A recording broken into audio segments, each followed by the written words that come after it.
Voilà maintenant 4 ans que la chaîne YouTube Les Improfessionnels existe. 120 vidéos plus tard, il en ressort des moments légendaires, mais surtout des personnages emblématiques. Que vous l'ayez connu en 2020, voire même 2019, vous êtes sans doute déjà demandé, mais que sont-ils devenus? L'équipe des documentaires Tabrax les ont retrouvés.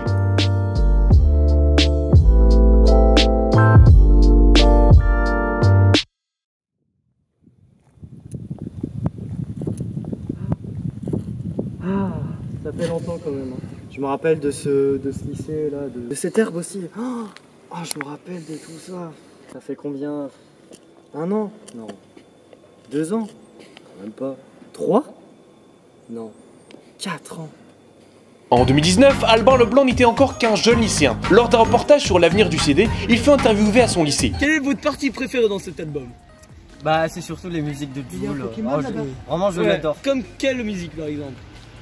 Qui est nouvelle de 2019? On m'appelle l'OVNI. Je suis Albin Leblanc, anciennement lycéen banal de ce lycée. Lors de la première diffusion du reportage, il fut accusé d'avoir été payé par Énergie pour dire du bien du CD. Pourtant, il a toujours démenti cette version des faits. À l'époque, quand la vidéo est sortie, j'ai reçu beaucoup de critiques. Dans le montage de la vidéo, on a l'impression que je reçois un chèque, etc. Que j'ai été payé pour faire la promotion du CD Energy Hits 2011. Il sort partout en France. Vous pouvez les retrouver dans Intermarché, Leclerc Culture, à la Fnac, Boulanger, dans plein de magasins différents.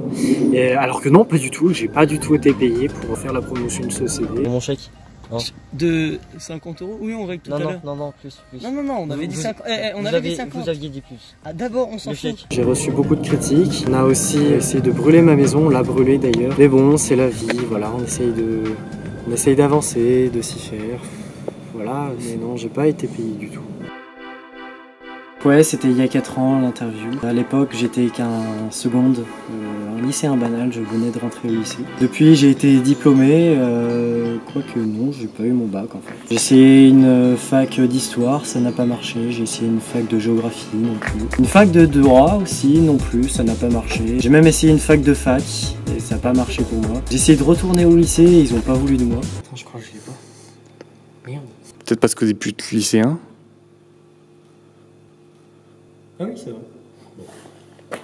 Mais j'ai réussi à trouver un travail. Ironiquement, c'est Énergie qui m'a embauché. Alors vous en faites pas, je vais pas faire la promotion du CD Energy Hits 2011. Vous pouvez retrouver dans tous les magasins de France, je le rappelle, Fnac. À l'époque, il m'avait donné le titre de lycéen banal. Beaucoup ont adhéré à ce surnom, ils m'ont beaucoup appelé comme ça. Je trouve pas être un PNJ, moi je trouve avoir des goûts plutôt atypiques. Genre par exemple, mon animal totem c'est le chat. J'adore Naruto et One Piece. J'adore les Daft Punk aussi. Je suis un petit peu rétro aussi. J'aime bien Michael Jackson. Je m'habille à Kiabi, Bisbee, à H&M aussi. Pour la radio, j'écoute Énergie, radio préférée. Par contre, je vous le rappelle, j'ai pas été payé. Promouvoir la réédition du CD Energy Hits 2011 qui est sorti il y a quelques semaines. Non, franchement, je vois pas ce que vous voulez dire dans lycéen banal, original. Je suis pas un PNJ comme je l'ai dit. Donc voilà, c'était il y a longtemps. C'était une belle époque quand même. Je voulais revenir ici surtout pour bien expliquer que non, je n'avais pas été payé par Énergie pour faire la promotion du CD Energy Hits 2011 dont la réédition est sortie il y a quelques semaines. Non, j'ai pas été payé, c'est juste mon CD préféré, un code promo, Albin Leblanc. Le blanc c'est supérieur, il y a le blanc c'est cool, le blanc suprématie. Encore une fois, je n'ai pas été payé du tout par Énergie pour faire la promotion du CD Energy Hits 2011. C'est tout pour moi. Sinon, je vous ai parlé du dernier CD que j'ai écouté. Toujours en 2019, dans la vidéo Les M&M's Collector, démantelant un trafic d'M&M's rares, Irix fut présenté pour la première fois en tant que collaborateur dans ce trafic. 4 ans après, nous l'avons retrouvé. Je suis le professeur Ludwig Irix, anciennement membre de la mafia de la collection des M&M's Collector. Je suis aujourd'hui sur le chemin de la rédemption. Il a définitivement quitté les activités illégales, bien qu'il n'ait pas tant changé son domaine d'expertise. En effet, Eric est aujourd'hui collectionneur compulsif. Il cherche toujours de nouvelles trouvailles pour ses collections, parfois dans des lieux inédits. Où est-ce que vous cherchez vos divers objets de collection La plupart du temps, les gens pensent que je vais chercher mes objets de collection dans des vides-greniers très spécifiques ou dans des balades dans des endroits farfelus, mais non, vraiment. La plupart du temps, je trouve mes objets de collection dans des supermarchés comme celui-ci. C'est vraiment assez particulier, ça dépend vraiment de ce qu'on recherche, mais on se sent de mine d'or, ces petites choses-là.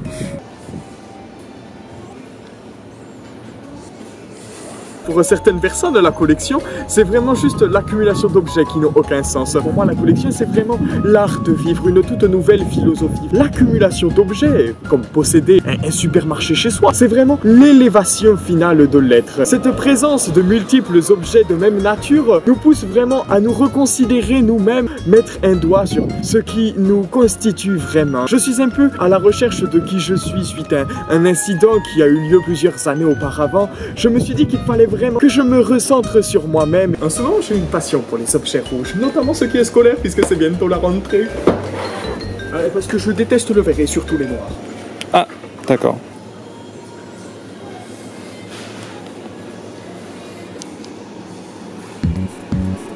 Avant, je trempais dans des activités, comment dire, ein bisschen illégales.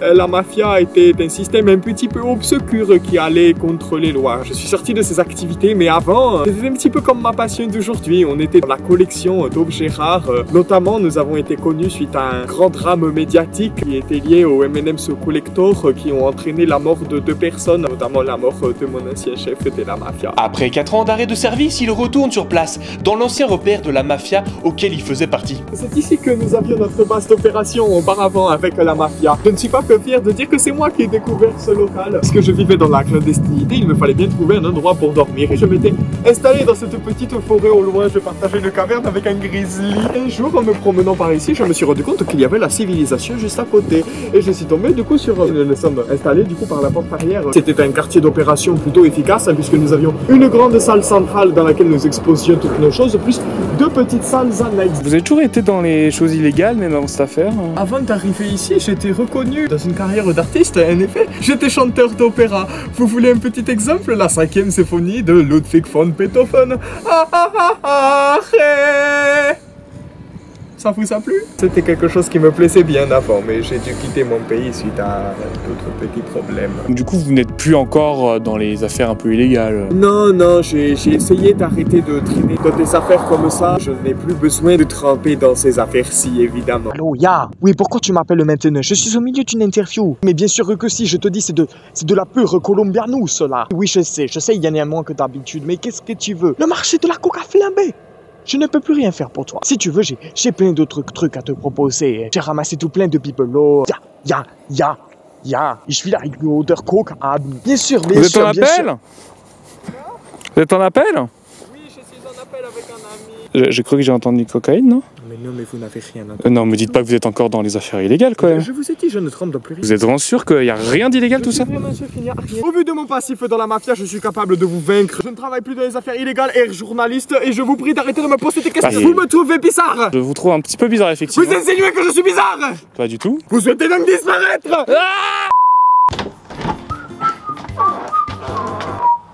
Qu'est-ce que vous faites là? Mais non, je rigole, effectivement. Vous voyez pour qui? Je savais qu'il y a interview. Bonjour. Bonjour, ça va? C'est là, du coup, ça c'est micro. Voilà. Ça a quel goût? Vous avez mis de quoi comme sauce dedans? Il s'était fait connaître en 2020 avec son émission Tuto Cuisine et sa recette du gâteau à l'eau. 3 ans après, il a traversé un long chemin. Entre les nombreuses polémiques, la déprogrammation de son émission, un retour en force désastreux, il a accepté de témoigner devant notre caméra. Je suis le cuisinier de l'émission Tuto Cuisine. J'ai eu un petit succès notable il y a 3 ans avec une émission qui avait un peu plus marché, etc. Donc la recette du gâteau à l'eau, c'était assez sympa comme recette, effectivement. C'était une recette assez, je dirais pas bizarre, mais originale, voilà. Originale, ça a trouvé son succès, effectivement. Comme on dit, buzzer sur les réseaux sociaux. Merci.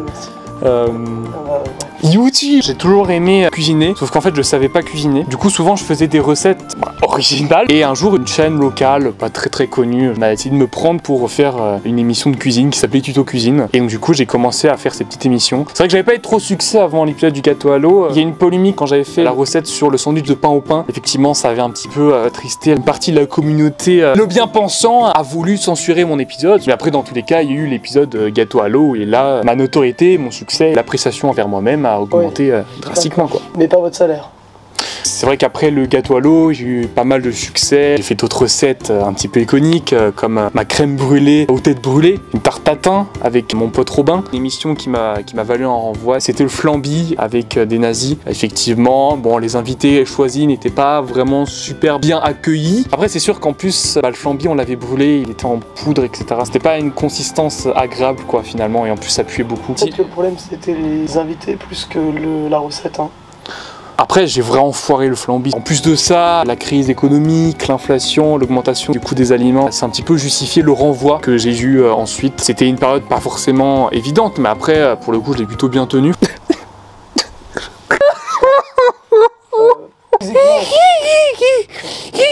Est-ce qu'il faut qu'on appelle un agent? Mais moi je sais pas ce qu'il a, moi. J'étais vraiment assez démoralisé, ça me donnait plus en trop envie de cuisiner. Je mangeais que des pâtes. Une nouvelle chaîne concurrence à l'ancienne m'avait embauché pour relancer l'émission Tuto Cuisine. Mais après, c'est vrai que pour le coup, c'était assez différent. Déjà, la direction artistique n'était pas forcément similaire à l'ancienne émission, qui voulait que je fasse des recettes classiques, pas originales. Sauf que moi, les recettes classiques, j'en avais jamais fait et j'étais, pour le coup, assez terrifié, franchement. Bonjour à tous et bienvenue dans cette nouvelle émission de Tuto Cuisine. Aujourd'hui, on se retrouve pas pour faire une recette un petit peu foufou, comme j'ai l'habitude de faire des recettes foufou. J'ai des ingrédients plutôt classiques. On va tenter de faire un gâteau au chocolat. Commençons par prendre un œuf neuf et je vais tenter de le craquer. Il faut tout d'abord casser un œuf. Vous allez voir que ça va très bien se passer.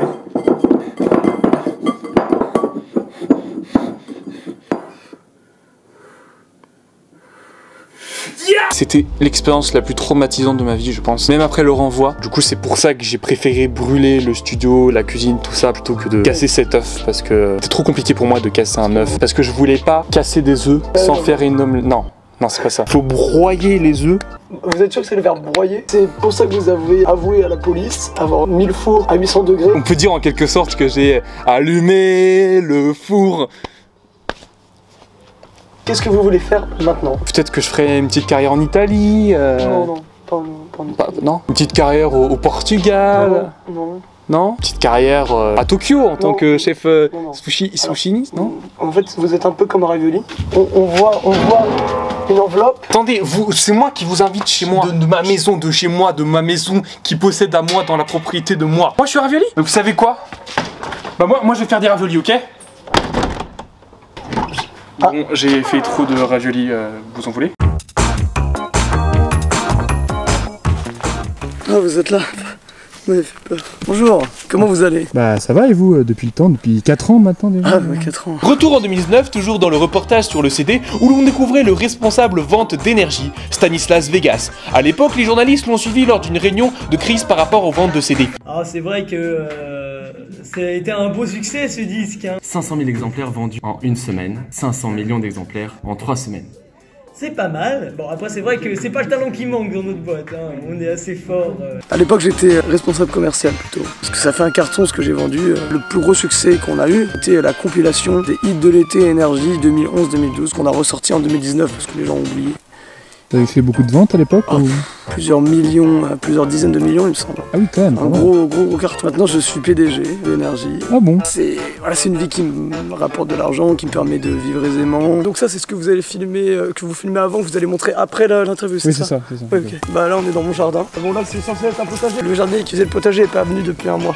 Ah, okay. Comment est-ce que vous êtes passé de simple responsable commercial à patron d'énergie? Je fais beaucoup de ventes et donc naturellement j'ai été augmenté en rang. Et en fait le patron est parti, il cherchait quelqu'un pour reprendre la boîte qui soit à la hauteur. Et il m'a choisi moi, il m'a relégué les parts, c'est comme ça que ça s'est fait. Après le CD, d'autres succès un peu? Oui, plein de succès depuis, je me souviens plus des noms, il y en a eu tellement. Écoutez, je me dis que tant que je suis PDG et qu'on n'est pas en faillite, c'est que ça marche.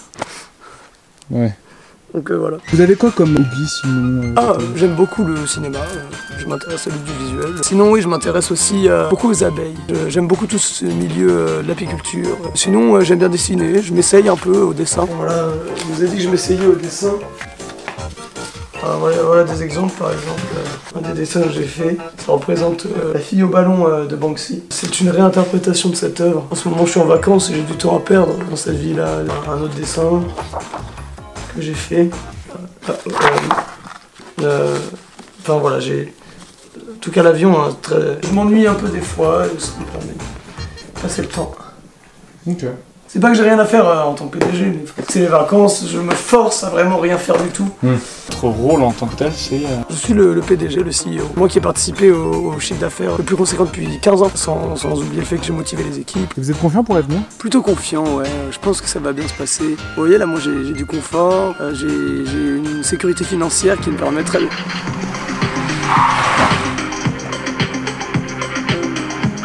C'est rien, c'est mon agent. Là, ceux qui déposent ses affaires, il était en vacances, regardez, mais c'est rien. J'ai plutôt confiance en ce qui va se passer. Ça... te dérange pas là? Non, c'est pas bordel, le gars là. Putain.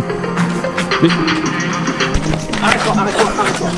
Tu peux pas partir 2 semaines en vacances sans qu'il y ait des putains de squatteurs. Qu'est-ce qui se passe là? T'as intérêt à avoir une très bonne explication, sinon je te démonte la gueule. Vous êtes chez moi, putain, et toi arrête de filmer là. Comment ça? Je suis un producteur, je suis le... Producteur de quoi? Le patron d'énergie. Qu'est-ce que tu fous chez moi, putain? Non.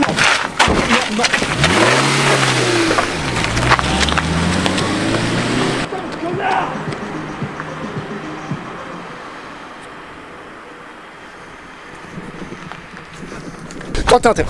Attends. T'as intérêt à m'expliquer là. Moi je sais rien, moi je filme juste une vidéo. De quoi tu sais rien? Moi je filme juste un reportage. T'es chez moi, putain. Mais je sais pas, moi je sais rien du tout.